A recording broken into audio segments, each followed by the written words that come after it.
Shasrotram gunagraha bodhyamanasya rishibhi atmanastadjigrikshataha karnocha nirabidyetam dishasrotram gunagraha bodhyamanasya, desiring to understand, Rishibhi, by the authorities, Atmana, of the Supreme Being, Tat, that, Jigrikshataha, when he desired to take up, Karno, the ears, Cha, also, Nirabidyetam, became manifested. Disha, the direction or the god of air. Srotram, the power of hearing.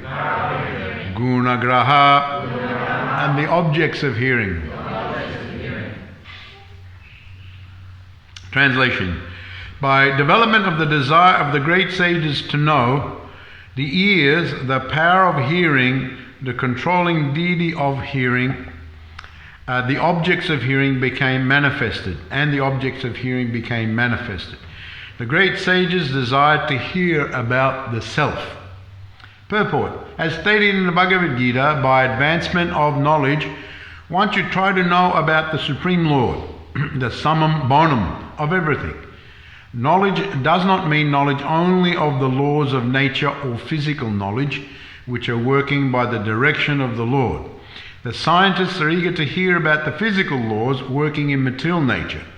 They are eager to hear through the medium of radio and television about things taking place far away from them on other planets, but they should know that the power of hearing and the instruments for hearing were given to them by the Lord for hearing about the self, or about the Lord. Unfortunately, the power of hearing is misused in hearing the vibrations of mundane affairs. The great sages were interested in hearing about the Lord through Vedic knowledge and nothing more. That is the beginning of oral reception of knowledge. Bodhyamanasya rishi bhyatmanastadjigrikshataha karnocha nirabidyetam dishasrotram gunagraha. By development of the desire of the great sages to know, the ears, the power of hearing, the controlling deity of hearing, and the objects of hearing became manifested. The great sages desired to hear about the self. So continuing on, the Bhagavatam is the answer to all questions, isn't it? Chapter. And the independence of the Supreme Lord and the interdependence of the living entity is again emphasized here, and we've been reading about how everything is developed from the Supreme Purusha, the Supreme Person. And here, quite interestingly, the great sages desired to hear about the self the S is in capital, the self means the Supreme Self, or about the Lord, as Prabhupada says here.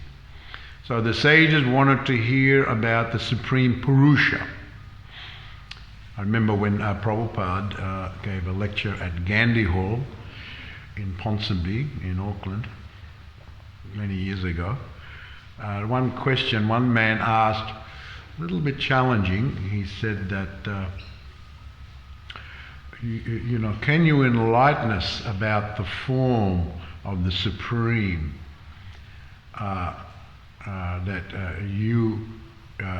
you have seen? Almost a challenge, almost sarcastic kind of question. Prabhupada picked up on it immediately, and he said that, have you not seen a picture of Krishna?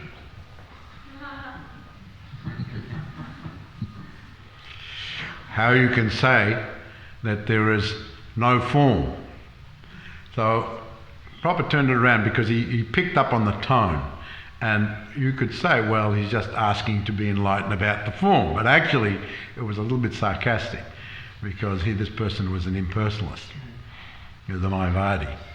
And he just wanted to tell us about your enlightened experience about the form that you have seen. And Prabhupada turned around. He said, have you not seen a picture of Krishna? Have you not seen a picture of anyone? Picture of anyone. Just like if there was a picture of your father. Have you seen the picture of your father? Has your father got form? So then he went on and he quoted from the Shastras, and he said, just like you have a father, he is a person, and he is a father, he is a person, he is father, and the supreme father of this universe is Lord Brahma. Lord Brahma. And he is the father, and he is a person. And his father is the Garbhodakshaya Vishnu. Vishnu, he is the father. And Vishnu, he came from the Mahavishnu. And he came from Sankarshan, who came from Narayan. He was quoting from Brahma Samhita. Who came from Narayan. And Narayan, he came from Krishna. So Krishna is a person, but not only is a person, he is the original person. And then when there is no father beyond Krishna, that means that he is the original. God means there is no one before him. Everything emanates from him. So Prabhupada was talking like that. How can you say? Do you think that the great acharyas of India, Madhvacharya, Ramanujacharya, Vishnu Swami, Lord Chaitanya, so many great acharyas, do you think they are all fools? He said, do you think they're all fools presenting the form and personality of God? Do you think he said in Vrindavan, there are over 5,000 temples. Many people go to the temples every day to worship the form of God. Do you think they're all fools? And then he said that in India we have millions of temples. And millions and millions and millions of people go to these temples established by so many great acharyas. Do you think they're all fools? That they're worshipping the form when he actually has no form? Do you think they're all fools? The man was just stunned.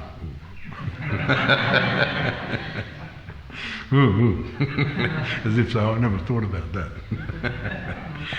So certainly there is energy, but there is form. So Krishna has form. So then Prabhupada said, I have seen the form of Krishna, and you can also see the form of Krishna.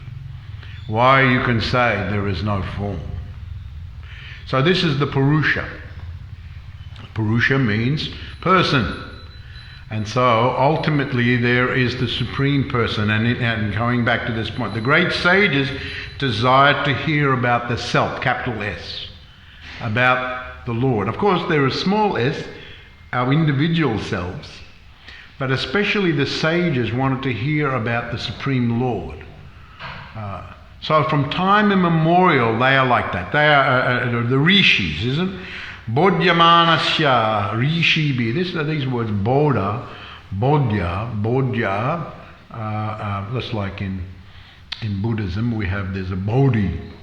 Bodhi means enlightenment, the enlightenment of Lord Buddha. When you go to Gaya, I believe Parthasarathi just went to Gaya. She was talking to me about it. So I went to Gaya. I went some time ago with Kalasambhara. A few of us went there. And there's, of course, is a famous pilgrimage place.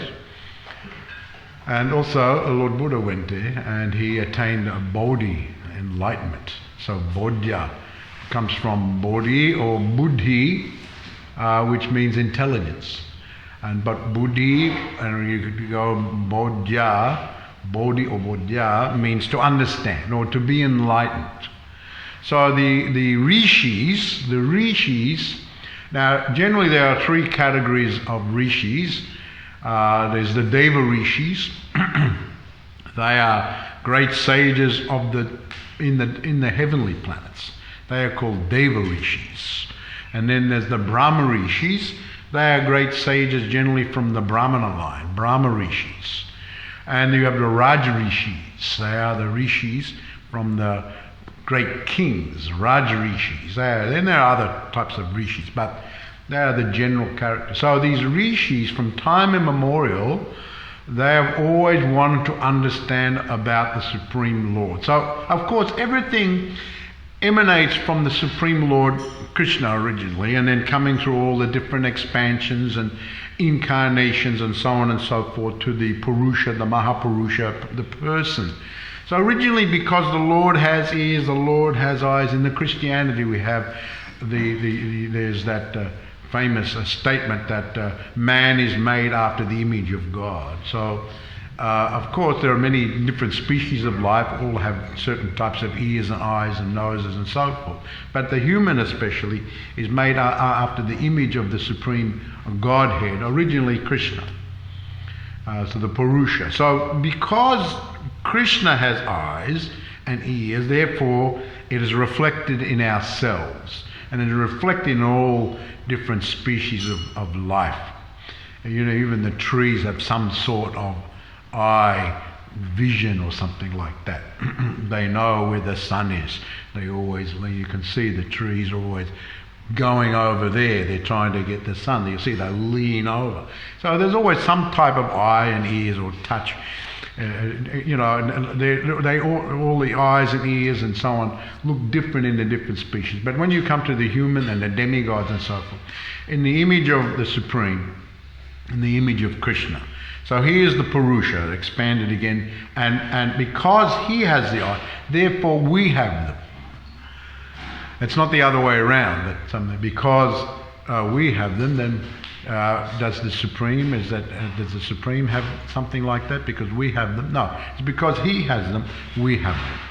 So therefore, the ears, the eyes, all these things have developed in this world because of the Purusha, the Supreme Purusha, and the Supreme Lord has always the sages, the Rishis, those who are very, very intelligent, those who are on the high levels of spiritual understanding, have always desired to know more and more and more about the Supreme Self and how we're emanated from that. So that is the right way of understanding actually things in this world.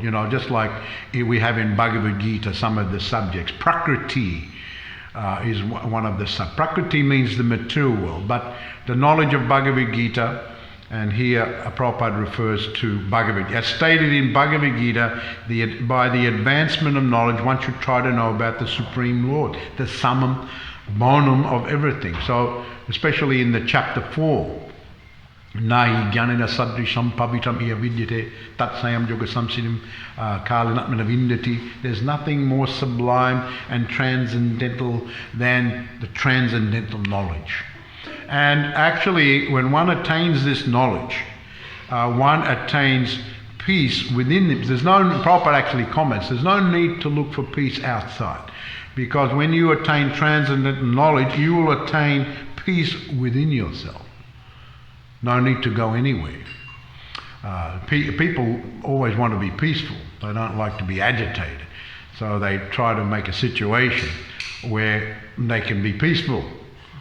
Even in their own home, there may be chaos going on, and you go to your room, or you go to the basement to get away from the chaos of upstairs. You go downstairs to hide from the kids or something like that. So then you try to find peace. But actually, someone who's very, very advanced, I remember when Prabhupada gave a lecture in Melbourne at the town hall. There was someone creating this, talking loudly, purposely, to trying to disrupt the whole thing. And then Prabhupada tolerated for a while. Then he said, no, don't create disturbance. And then sarcastically said, oh, why are you disturbed? You're supposed to be a Swami. He said, Prabhupada said, I'm not disturbed. But the others, they're trying to hear. You're disturbing them. So someone who has that inner peace doesn't need to go anywhere. Doesn't need to look to anyone else. They are enjoying supreme peace within because they are in transcendental knowledge. Now it is said that ignorance is the cause of the bondage, and knowledge is the cause of the liberation. So when we're in ignorance, we're bound by the material world, which can't be a peaceful place. So you can never be peaceful, no matter where you go, whether you live here, or you live over there, whether you go to another country, where you go to the moon, wherever you go, there'll never be a peaceful situation. First of all, I remember someone asked me that. I think it was a journalist. How can there be peace in the world? I said, well, first of all, everyone has to start with peace within themselves. Peace within themselves. If you're not peaceful within yourself, then you're going to be agitated, and you're going to agitate others. Others are going to agitate you, and you're going to agitate them. You can't help it. You just will. Because the modes of nature are pushing. Mode of passion, push, especially mode of ignorance, you'll be in it. Mode of passion will push you, push. And you'll be agitated. You'll agitate others agitate you, and you get even more agitated.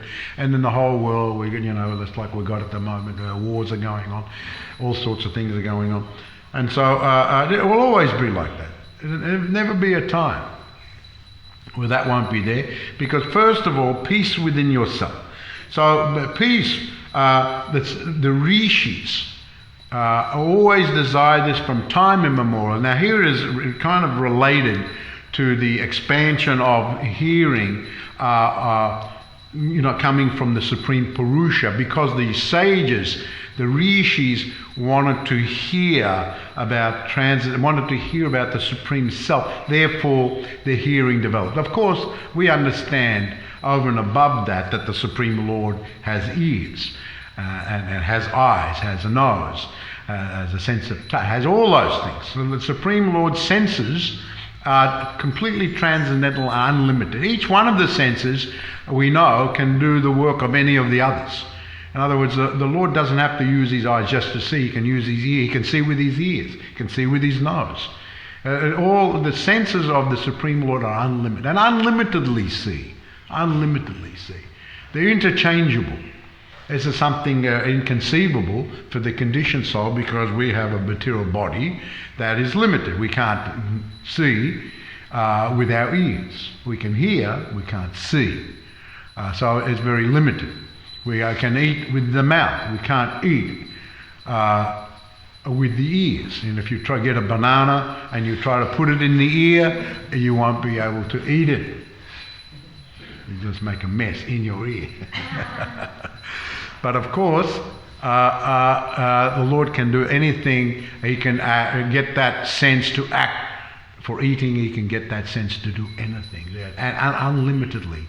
And so this is the Supreme Self. So the sages from time immemorial have always tried to understand it. Therefore, Bodhamanasya, Bodhyamanasya, the Rishis, all levels of Rishis, and therefore here it is related by Sukadeva Goswami, that the power of hearing, the ears and the power of hearing have come from the Supreme Lord. We are not independently, developing these things. Whether it's eyes, in previous verses were eyes, smelling, or thinking, the brain, the function of the brain. We are not independent. The whole thing is that the living entity is in the natural state, is connected to Krishna. That's who we are. We are not something else. But somehow or other we've developed the desire to be separate, to be independent. So you can't be. It's just like water, its natural position is liquid. You can heat it and create steam, you can freeze it and create ice, but it's always trying to come back to liquidity. That's its constitutional position. So the living entity is always spirit, always connected, but somehow wants to be separate. So Krishna fulfills that desire, although it really can't be fulfilled, but creates an illusory situation in this world. It's all illusion.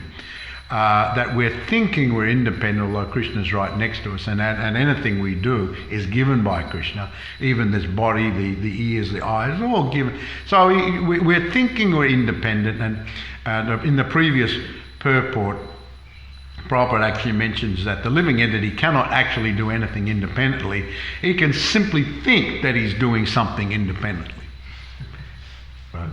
That's what he said. He can simply think about it. He thinks that he's doing something independently, but actually he's not. Even the power of the body is all given by Krishna. And so all these, and there's not only Krishna's given that this power, but they're all simultaneously, as mentioned, that simultaneously the ears, the power of hearing, the controlling deities of these functions automatically, they're also jivas, they're empowered jivas. They are empowered jivas, and they control the different aspects like the sun and the air, and a sense of touch, and the sun, the sight. Now here it is mentioned about the hearing, how there are different. It mentioned here one controlling deity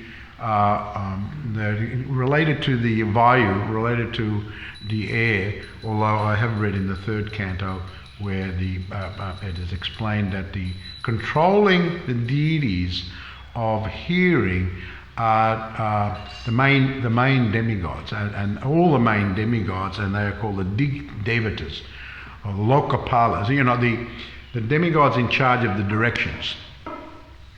And sometimes you'll read that there are 8, and sometimes you read there are 10 when you add Vishnu and also Brahma. Now Brahma is in the zenith, directly above. That's the zenith, and the nadir is directly below. That's Lord Vishnu. So they are controlling the zenith and the nadir. And then you have Kuvera in the north, and you have who's in the south, the Yamaraj in the south, and you have Indra in the east, and you have Varuna or Samudra in the west, and then you have Lord Shiva in the northeast, so in some directions like that. So they say that all these deities control the hearing. They have their functions, so they are empowered to control the hearing. Don't ask me exactly how they do it, but they do it. They are empowered to control the hearing. So we're indebted to those devas. And so here it is mentioned the one deity here, and related to Vayu, but in other places it's the Digdevatas, the deities of the different directions. So we're indebted, and we're controlled in this way,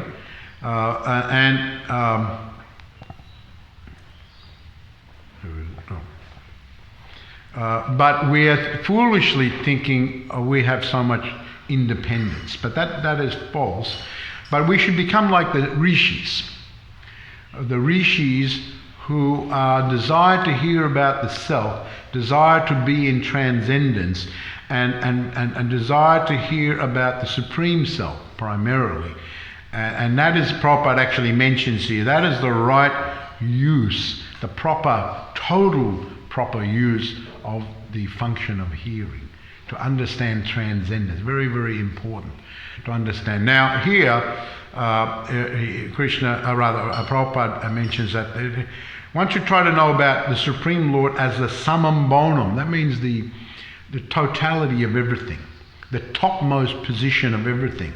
And as I said, that is the right way. If one just, others who don't know about that, they just know about Prakriti, the material nature. They know about, they try to understand physical laws, how nature is working.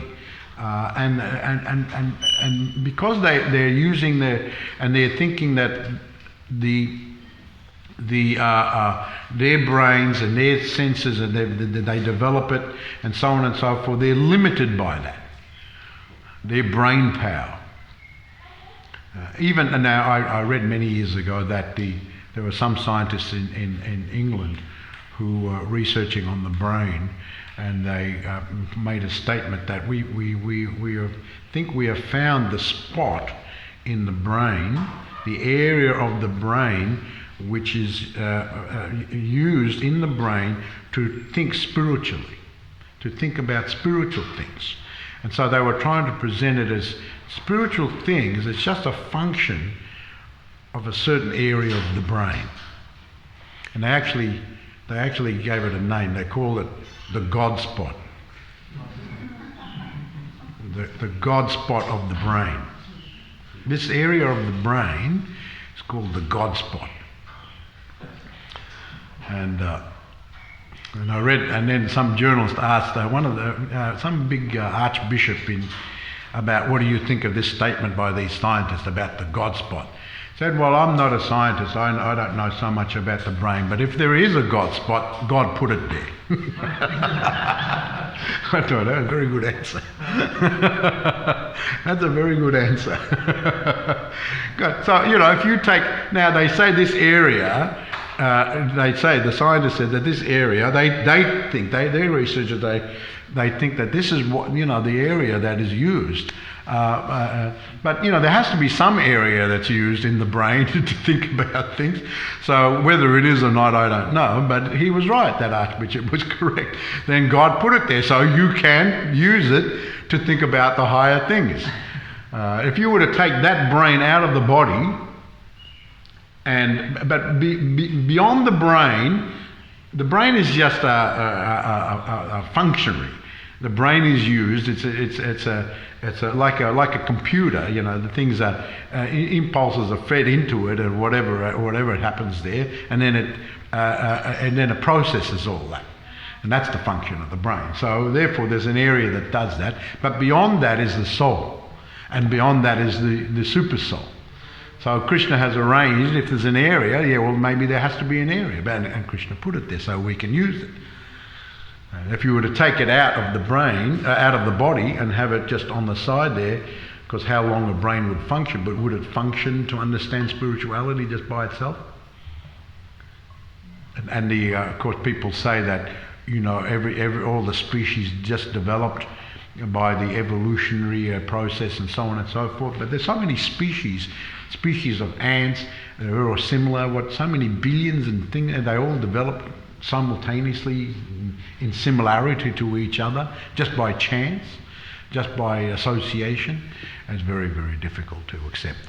But here is explained, that it all came from the supreme transcendence, the supreme Purusha.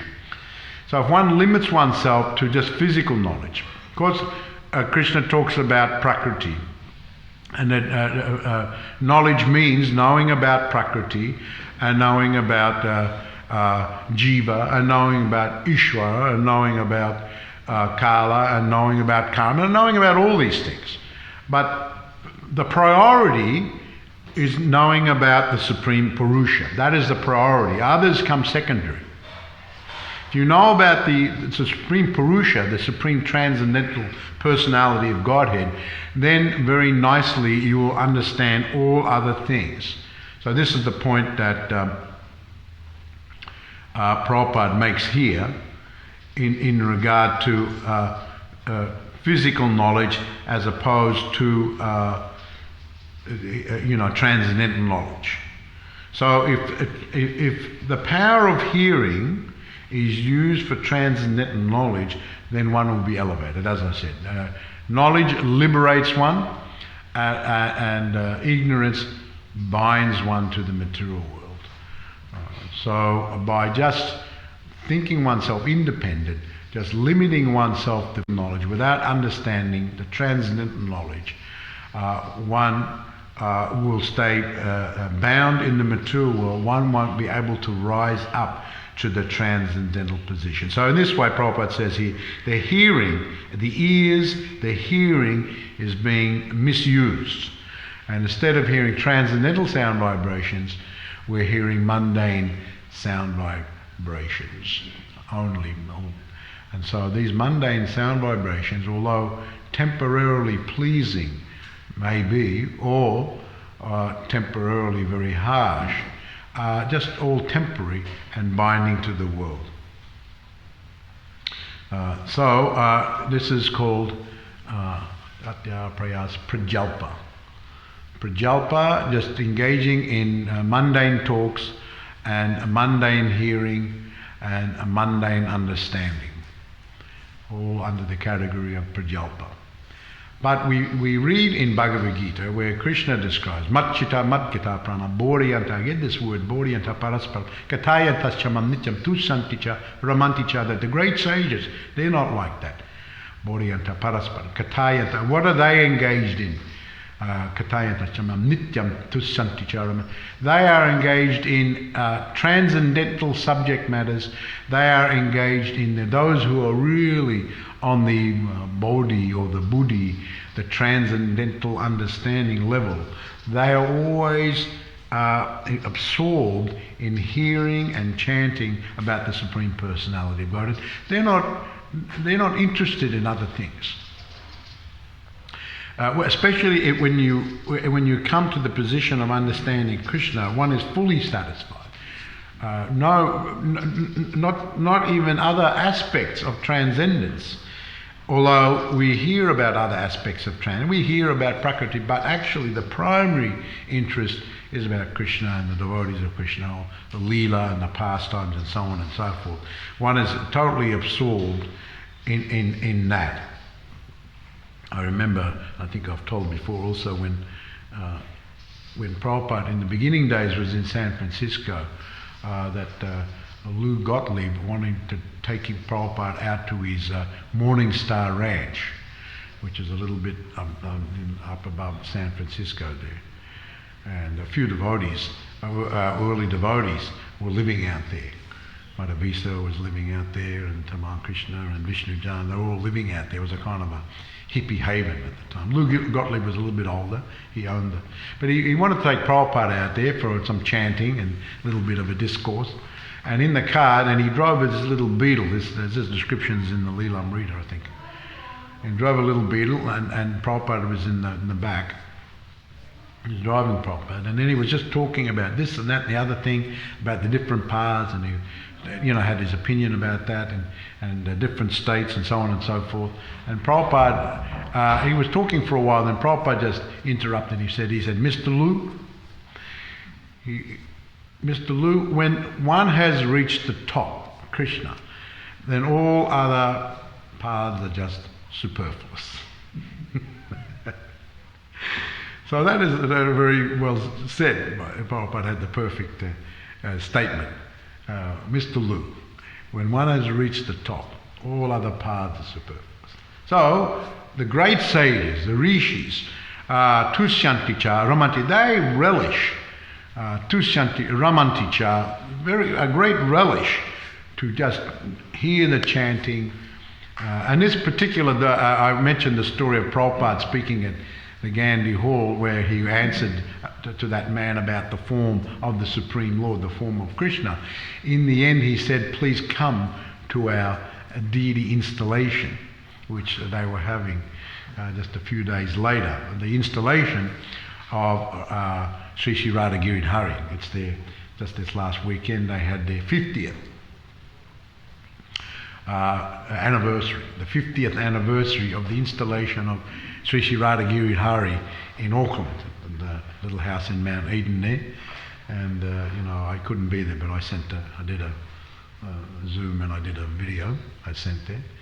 And so Prabhupada invited him to come to the installation, and he said, and come and come and join in and see the deities install and chant. Come and join chanting with us and take Krishna Prasadam. In this way, you will understand more and more about the form of the Supreme Personality of Godhead. So we're very lucky that we've got the form of the Lord, and because of that form and because of that personality and because of all the senses of the Lord, we have a form, we have a personality, and we have all the senses, and all these things develop in a certain type of way with the controlling deities and the actual the ears themselves and the objects of the hearing. Here I just noticed the word being used, gunagraha. Gunagraha. I had a godbrother, Gunagrahi Maharaj. He passed away now. But Gunagrahi Maharaj, here it is said, the objects of hearing. And of course, what is the object of hearing for a devotee? Krishna Katha. So this is the nice understanding and a nice explanation by Srila Prabhupada of this verse. I'll read this again. Bodhyamana sharishi bi atmanastad jigikshataha karnocha nirbidye tam dishasrotam gunagraha. By development of the desire of the great sages to know, the ears, the power of hearing, the controlling deity of hearing, the objects of hearing became manifested. The great sages desired to hear about the self. Anyone has a question, comment?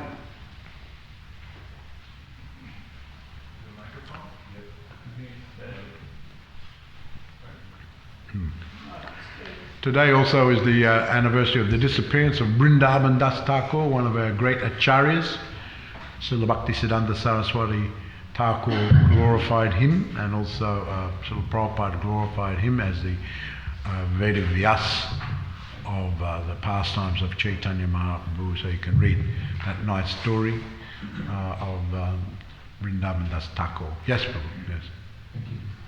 I sometimes find myself in a situation where my mind is attracted to hearing mundane sound vibration, like in many different ways. But you're a great soul. Sometimes.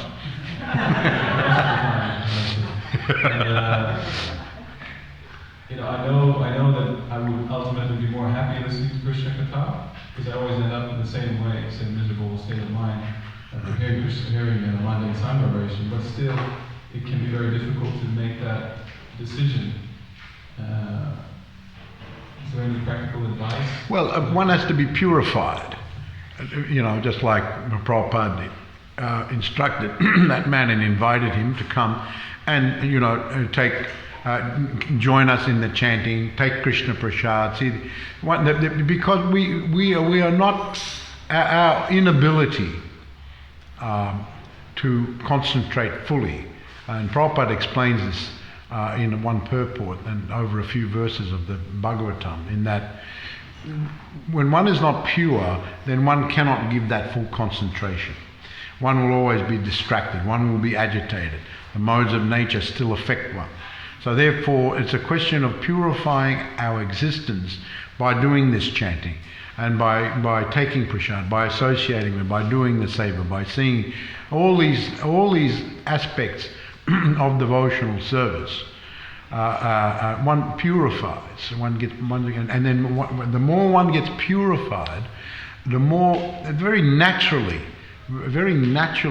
you absorb yourself in Krishna Katha, and the tendency to go off and do other things diminishes more and more. So that may be coming and going for some time, coming and going, as the mind always is wandering around the place. But so it's a question of putting yourself in that situation, understanding that this is what needs to be done, and then how can I put myself in that situation more and more and more, associating with devotee, doing more chanting, doing all these things, and then purify that just very naturally. But the less you do that, the more tendency is the mind to be attracted, because we're living surrounded by all these things, and we've been bombarded, relentlessly bombarded from all directions, and by all these things. So one will succumb to that unless they are strong, unless they are purified. So how to become strong and how to become purified? Constantly engaging somehow or other. Use your intelligence to understand how to do that and increase that more and more and more. Very good question. Thank you. Hare Krishna. Any other question? Yes. No? Okay. Hare Krishna. All glories to Divine Grace, A.C. Bhaktivedanta Swami, Srila Prabhupada Ki Jai, Gaur Premanande, Hari Hari Bol.